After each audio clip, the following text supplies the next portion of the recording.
ఇలాంటి బ్యాన్ చేయాలి. నేను తన పేరు నేను మెన్షన్ చేయలేను. ఇవాళ ఏ అమ్మాయి అయితే ఈ అమ్మాయి మీద కేసు కూడా నమోదు అయింది విజయవాడలో. ఇవాళ నేను ఒకటే చెప్పదలుచుకున్నా, ఆమె గత చరిత్ర ఏంది. ఇవాళ ప్రజలు మొత్తము ఇలాంటి బ్యాన్ చేయాలి. సిగ్గులేని సభ్య సమాజానికి ఏ మెసేజ్ ఇస్తున్నాయి. చిన్న పిల్లలు ఖరాబ్ అవుతారు. 399 రూపాయల కంటే ఇవాళ 10th క్లాస్ పిల్లలు ఎగ్జామ్స్ అయ్యేటోళ్ళు ఆన్లైన్ తల్లిదండ్రులు ఫోన్లు కొనిస్తున్నారు.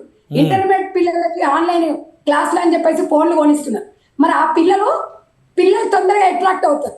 అంటే ఇవాళ ఆ శరీర భాగాలను చూసి పిల్లలకి, సమాజానికి, యూత్ మనం ఏం మెసేజ్ ఇస్తున్నాం అనేది ఇవాళ ప్రభుత్వం బాధ్యత ఉంది, ప్రజా సంఘాల బాధ్యత ఉంది, మహిళల బాధ్యత ఉంది, అందరి బాధ్యత ఉంది.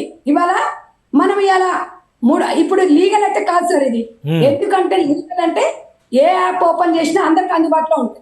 399 రూపాయలు పెట్టి రీఛార్జ్ చేయించుకుంటే నా భాగాలను మీకు ప్రైవసీ పరంగా మీకు ఎన్ని కడతా అని చూసుకోండి అంటే ఎవరికి చూపిస్తుంది అది?